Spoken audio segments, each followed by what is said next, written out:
a damn quarterback for a chance, because the last time we saw him look like that was when he came back from a 27-0 deficit against the Chargers in the postseason on their home turf. This is the best comeback that they've had since that day. That's what I'm talking about when I'm looking at the Jaguars. Y'all are talking about the Kansas City Chiefs because the expectation of the Super Bowl. Yeah. And I'm saying there's a long way to go before the playoffs begin when it comes to them. But when it comes to the Jaguars, every damn week count, because you never know when they're going to plummet. Oh, no doubt about it, Stephen A. But I think two things can be true. It's important that Jacksonville has a signature win when Liam Cohen is trying to establish his program down here as a new head coach. But I think we also have to acknowledge that yesterday's accolades don't get you tomorrow's wins. And right now, a lot of guys on the Kansas City Chiefs are more named than game.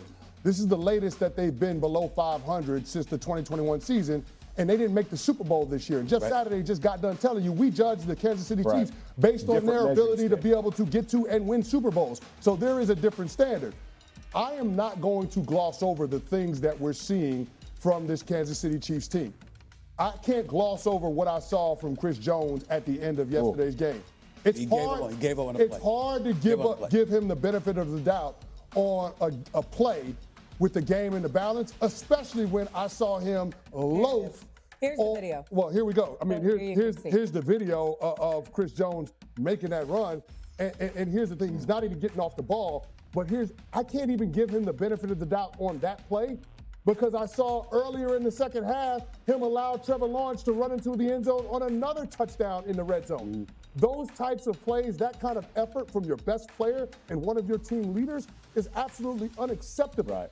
And so you have to wonder, at what point does complacency set in with the Kansas City Chiefs? Remember, in the Mahomes era, they've played 2 months more of football than anybody else during that span when you consider those deep playoff runs. Yeah. So, I mean, that has to be weighed when it comes to what we can expect from Kansas City for the remainder of the regular season. Now, I will say this. Okay, first of all, Xavier Worthy, I don't know that he's all the way 100% healthy. And we haven't seen them all play together. That wasn't an excuse last week. That wasn't an excuse last week with the Baltimore Ravens. With a swollen ankle. I mean, this seems like a new-ish kind of injury. Anyways, as we go back to the defensive side of the ball and Chris Jones not doing what he's expected, we're over here always criticizing.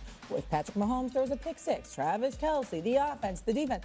I'm sorry, Chris Jones did not look like himself yesterday in prime time on a Monday game against a very good Jaguars team. Like, he deserves a little bit of the smoke. For sure. And listen, a loaf is a loaf. And the problem is that's your captain. Like and I mean, how many Super Bowls has he closed out? It's a dude now. He's not just good for the Chiefs. He's one of the best in our business. And so when you see a guy in a moment like that stop, not drive, not go. In football, from Pee Wee, it's on defense. Pursue through the echo of the whistle. Stop before you go on. Yep.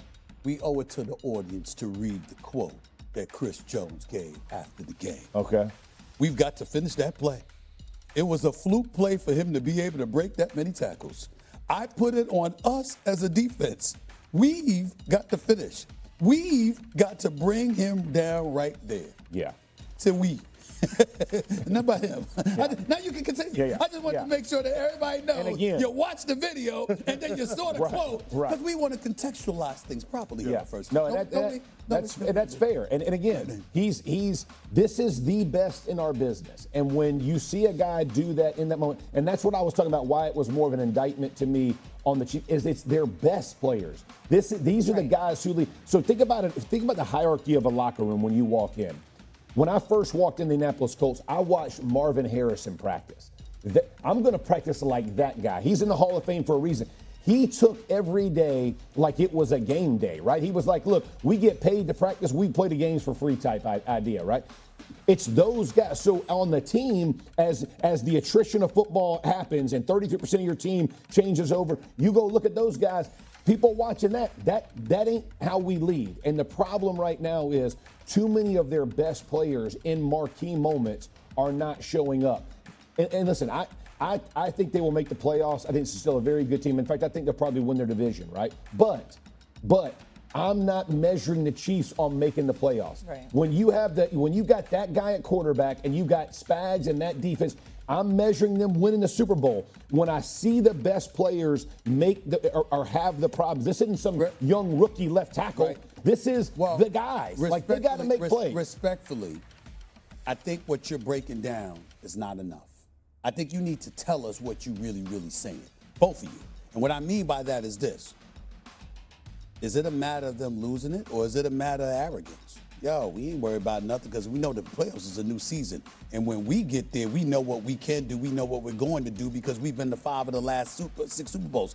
Is it about performance in terms of ability, or is it arrogance usurping their ability, and that's why we're talking about them the way they're talking about them? Yeah, I don't think it's arrogance. No, I do not. Because it's never – like you don't the last play, you could talk about the low, whatever that may be. That could be a different conversation. But like Mahomes getting picked, getting tricked, the Kelsey, hitting him in the hitting him in the hands, and then Philly picking it off.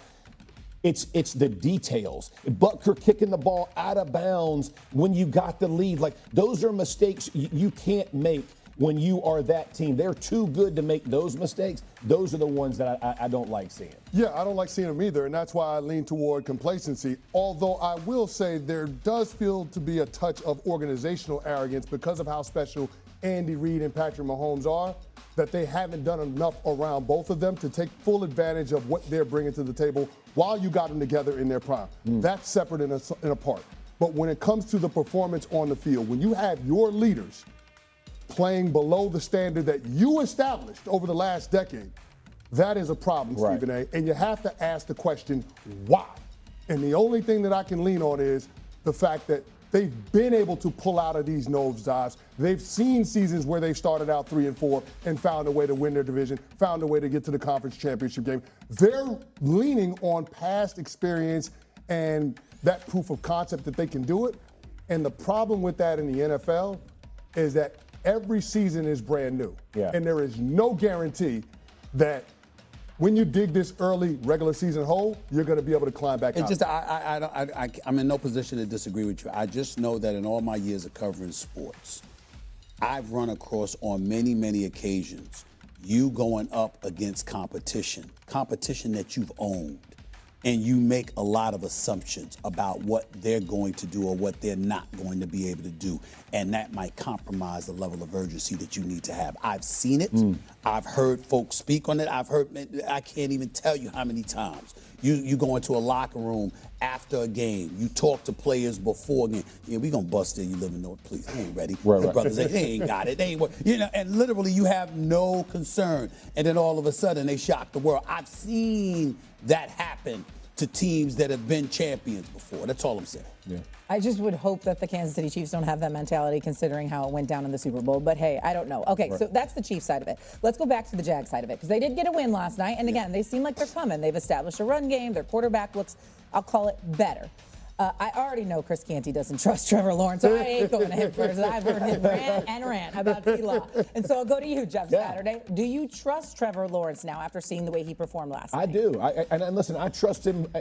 Let me say it in the right way. I trust he with the relationship with Liam Cohen. I think he and Cohen together will get Trevor Lawrence to the type of player that we expected when he was drafted. I don't think this is immediate. I don't think it's fast. I think it's a process. If you talk to Liam Cohen before the season, it was our defense is going to have to hold serve, keep us in games because our offense is brand new and we are we're going to have to learn this thing on the fly.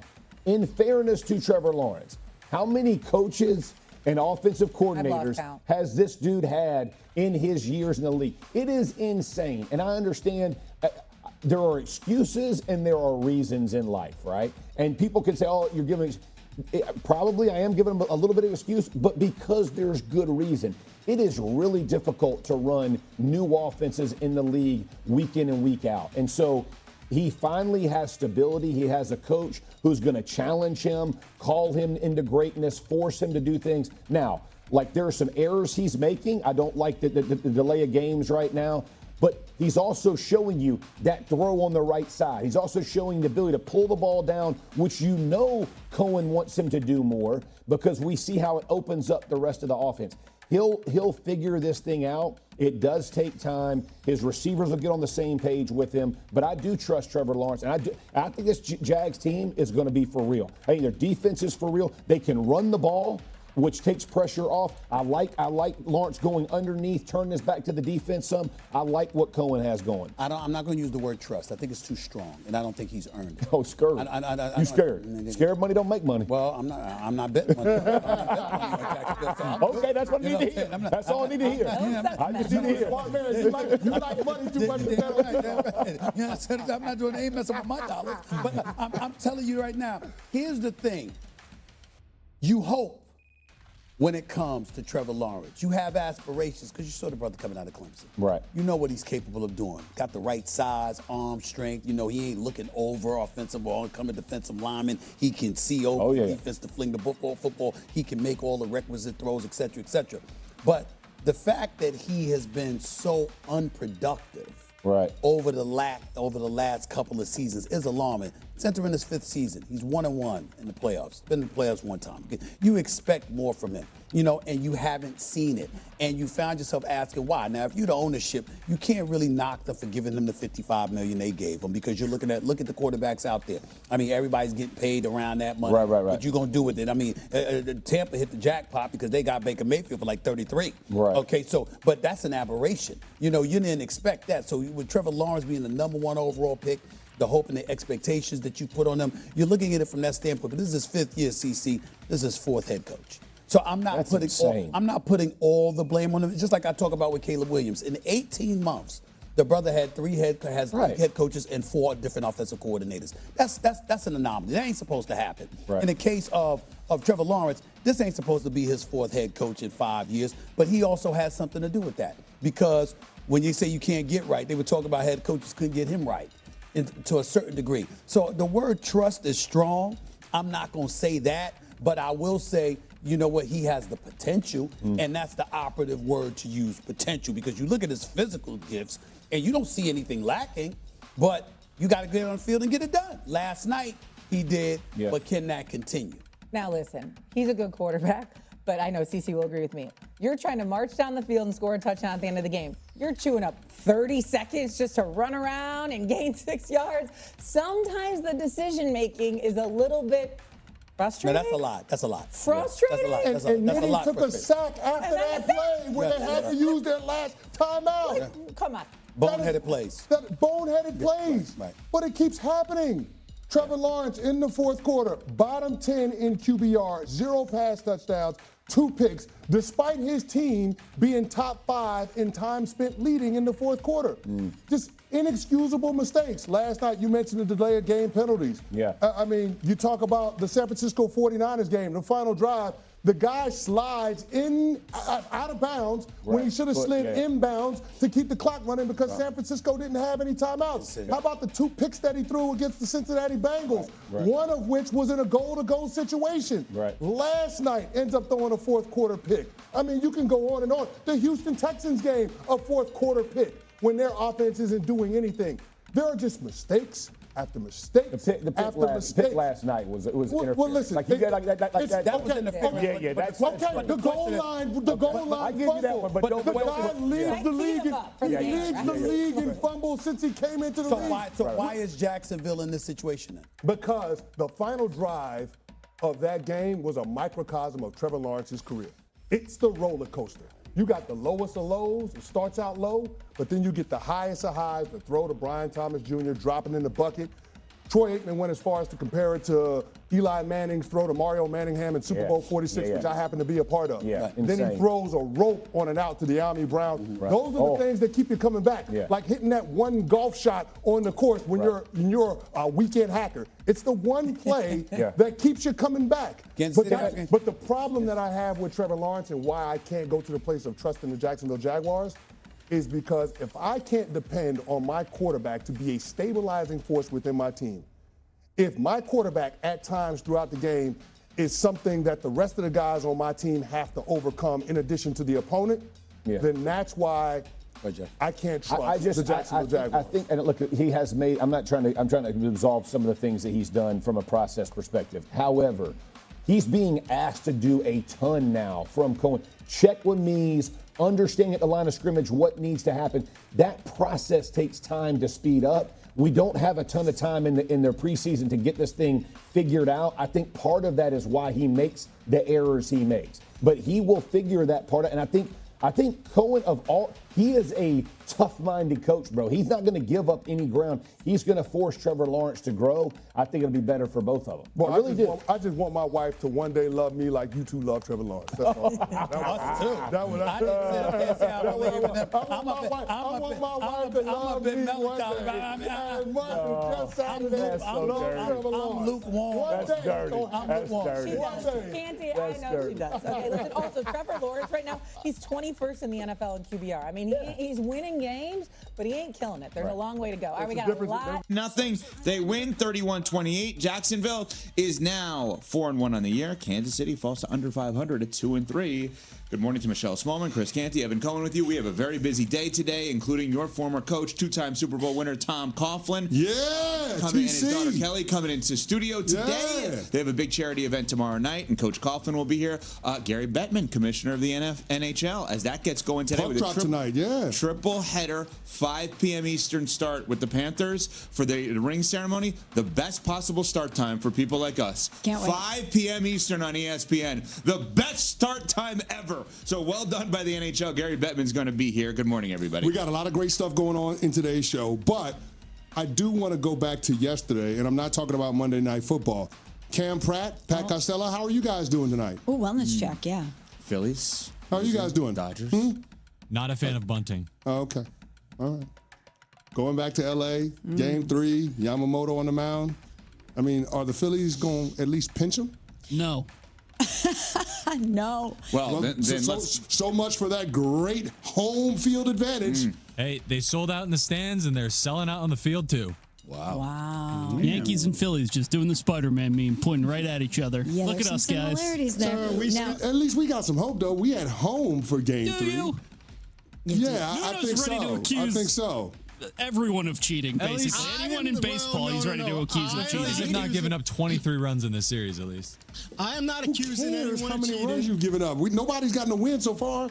And I'm just saying, for us, Game 3 is at home. For you guys, Game 3 is on the road. Good luck. Against 3-run the Ace margin for of the Dodgers. victory versus 15-run margin of victory. Feels like the Phillies are a little closer.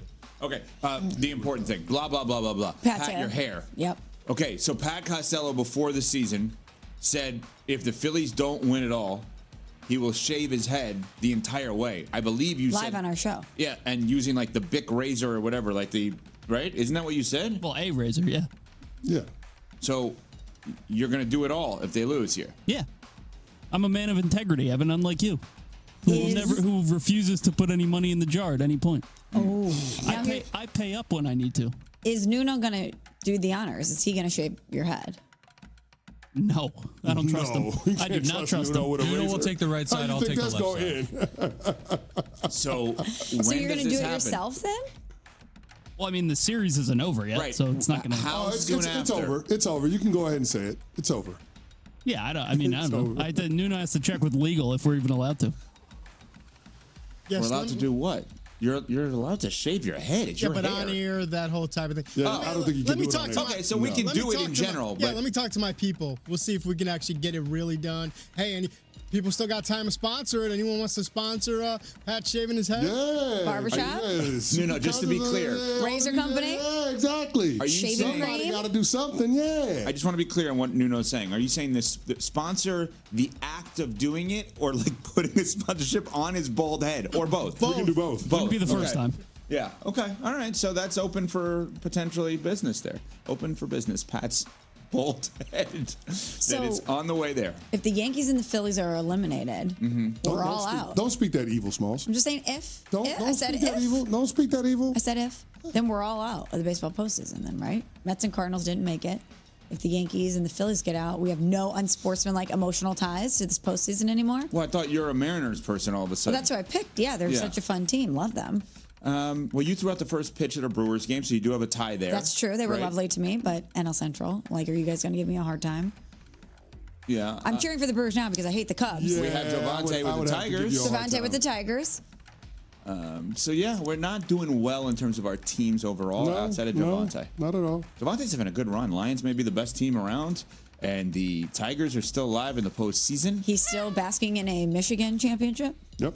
He fell asleep at halftime, but nonetheless, I think by now he's probably caught up to that. I mean, and they cheated so bad that they banned the coach for 15 years, but whatever, they still won. Great Do coach, you think that the Michigan fans care about that negates their championship for them at all? You think Patriots fans care about cheating and winning 6 championships? Do you feel Nobody like cares. the championships that you celebrated as a Patriots fan are in any way diminished because there was 2 cheating scandals in that run? Allegedly. I love it. Well, I don't think Spygate was allegedly. They burned the tapes. The other one was definitively allegedly, if you read through all of the pages, which I did. And I don't think now's the time to get into that because I won't back down.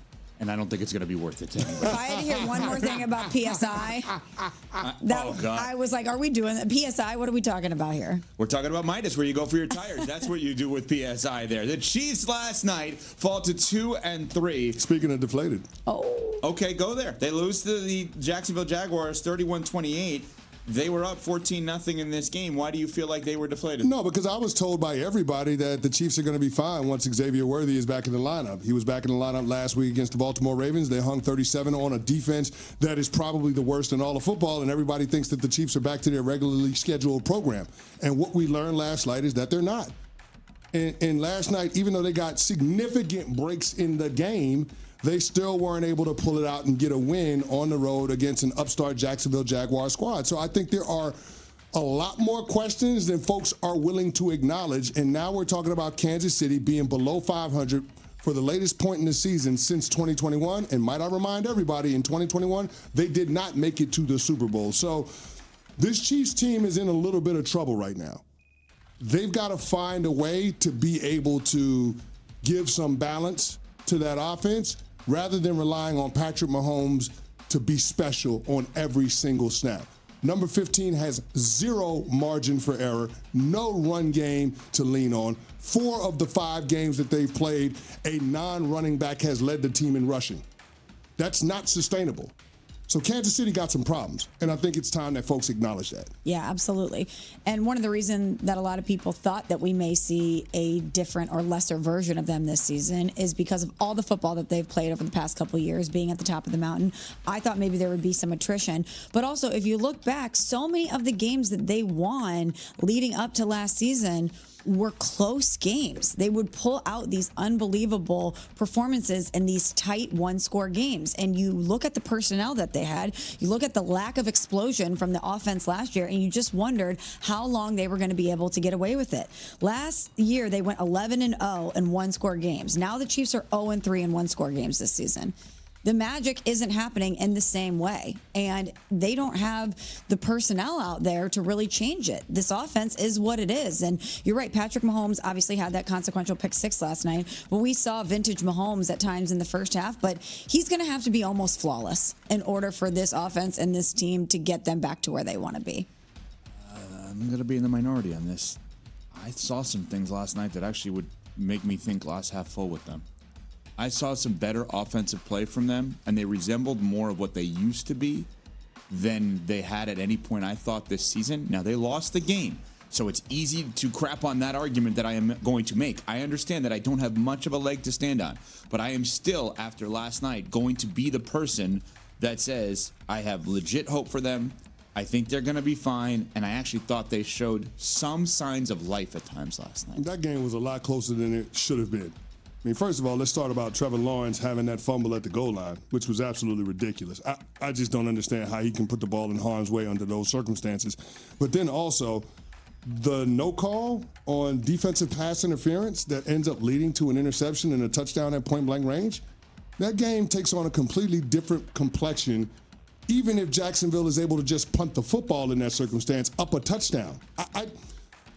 Kansas City got a lot of breaks in that game, and they still weren't able to come through and get the win. Again, serious questions. It was a scenario where you had a questionable offensive pass interference call on the goal line, a flag that got picked up and ultimately resulted in a touchdown. I just looked at the totality of yesterday's performance, and although we did see some off-schedule plays by Patrick Mahomes that resulted in some explosives down the field, that is more of the issue that I'm pointing to in terms of them being overly reliant on him having to be special in order to generate those types of plays, whereas in years past, they've been able to have that built into the offense where they can do it on time more consistently. So, yeah, I don't believe in this version of the Kansas City Chiefs. And, oh, by the way, the one thing that they're accustomed to being able to hang their hat on in terms of their defense, being able to close the show with a lead, they didn't even do that last night. And specials. Let's continue that coming up because you're 1,000% right. The Butker kickoff out of bounds. There's a controversy around Chris Jones on a final play where Trevor Lawrence is fallen to the ground and then runs in the end zone. And then, of course, there's a Jacksonville part of this because how good could this team now be? We will get into that coming up. A reminder, we just discussed baseball as Pat's Phillies and Cam's Phillies could go down. The road to the World Series goes through ESPN Radio. Catch all the postseason action on ESPN Radio and the ESPN app. Smalls, they want me to put money in the Venmo. And Venmo it to everybody else for my bet. The Kansas City Chiefs just suffered one of the most embarrassing collapses of the Patrick Mahomes era. And what you're about to hear is going to make your blood boil. On Monday Night Football, the Chiefs didn't just lose to the Jacksonville Jaguars 31-28. They absolutely imploded in the final moments in a way that questions everything we thought we knew about this team's championship DNA. Trevor Lawrence literally fell down twice on the ground for 4 full seconds and still managed to score the game-winning touchdown while Chiefs defenders stood around like they were watching from the nosebleed seats. This isn't just a loss. This is a complete meltdown that exposes some serious problems in Kansas City. And if you think I'm overreacting, wait until you hear what really went down in Jacksonville. The absolute worst part of this entire game, the moment that will haunt Chiefs Kingdom for weeks, was watching our defense completely give up on the final play. I'm not exaggerating when I say this was one of the most pathetic displays of effort I've ever witnessed from a professional football team. Trevor Lawrence, on what should have been the biggest play of the game, tripped over his own offensive lineman's feet and went down to the ground. Not once, but he stumbled and fell a second time. The dude spent 4 entire seconds laying on the turf at the 5-yard line, and somehow not a single Kansas City Chiefs defender could get anywhere near him during that time. Let me paint this picture for you because it's that unbelievable. Lawrence is down, the game is on the line, and where's our defense? Jerry Tillery is grabbing at air, Drew Tranquill is missing tackles left and right, and the absolute worst part, the most frustrating piece of this whole disaster, is watching Chris Jones, our leader on defense, our best player, number 95 himself, just standing there doing absolutely nothing. He stopped moving, stopped pursuing Lawrence, and you know what he did after that? He walked. This man walked casually toward Trevor Lawrence while the quarterback scrambled his way into the end zone for the game-winning touchdown. And it wasn't just Jones. George Karlaftis came around the edge, saw a couple of guys pile up in front of him, and just quit. Stopped chasing completely. Didn't even try to stumble over bodies or dive to make a play. It's like watching someone give up on a play in a practice session, except this was Monday Night Football with the game on the line. The analysis here is brutal but honest. This was a complete failure of effort, heart, and desire to win. When Chris Jones went into his post-game press conference talking about mistakes the team made and lack of effort, I couldn't help but think, buddy, look in the mirror because you are the lack of effort on that play. You might as well have been sitting in the stands eating popcorn because you had just as much impact on that touchdown. Connecting this defensive collapse to the bigger picture, it makes you seriously question how badly this front seven wants to win. Mahomes said in the postgame that we've lost too many games already this season, and I gotta ask, do they really believe it? Because they're sure as hell not playing like it. Thinking about this objectively, I believe this was the single most defining moment of the game, because it showed that when the pressure is highest, when everything is on the line, some of our defenders simply aren't willing to give that extra 10% that separates champions from pretenders. But the defensive meltdown wasn't the only special teams disaster that cost us this game. Special teams play was an absolute dumpster fire from start to finish, and I'm talking about historically bad performances that you don't see from a championship caliber organization.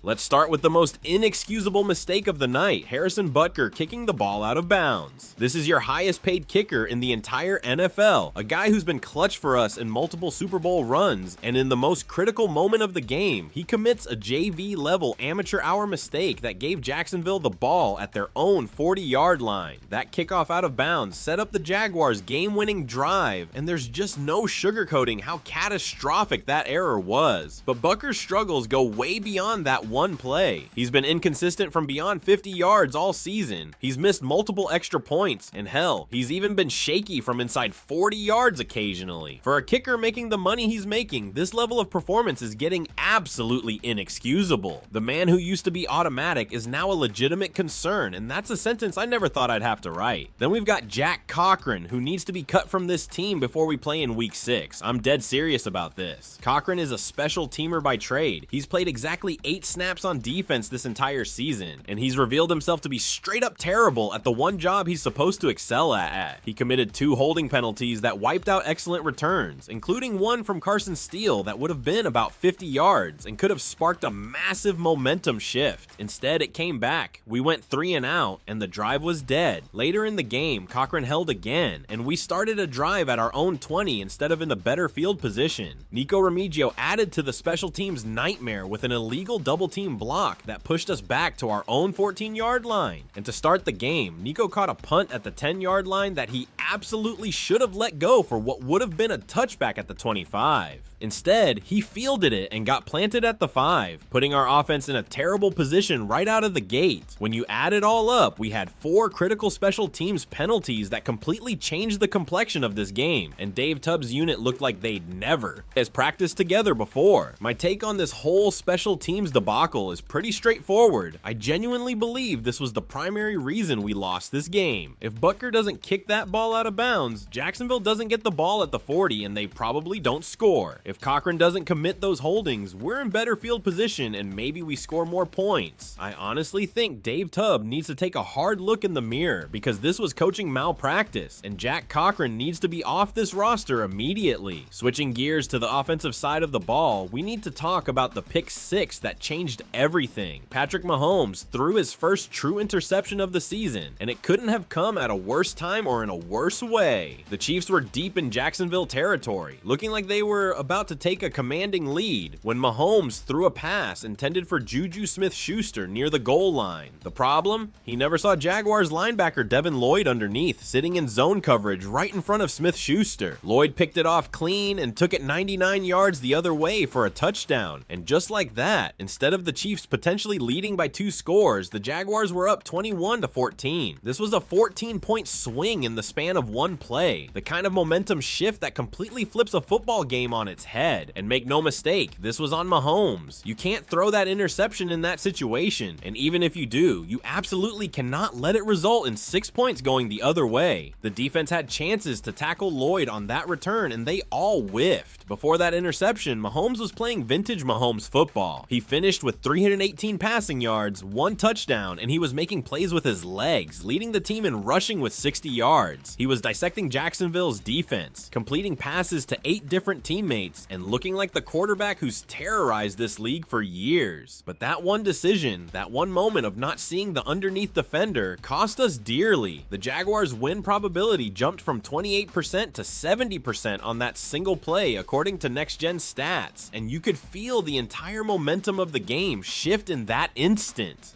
Here's what I think about this situation. I believe Mahomes played a fantastic game outside of that one catastrophic mistake, but when you're the highest paid player in football and you're trying to win your 4th Super Bowl, you simply cannot make that throw. The Chiefs were in complete control of this game, and that pick 6 handed Jacksonville life when they were on the ropes. I genuinely feel like if Mahomes doesn't throw that interception, we walk out of Jacksonville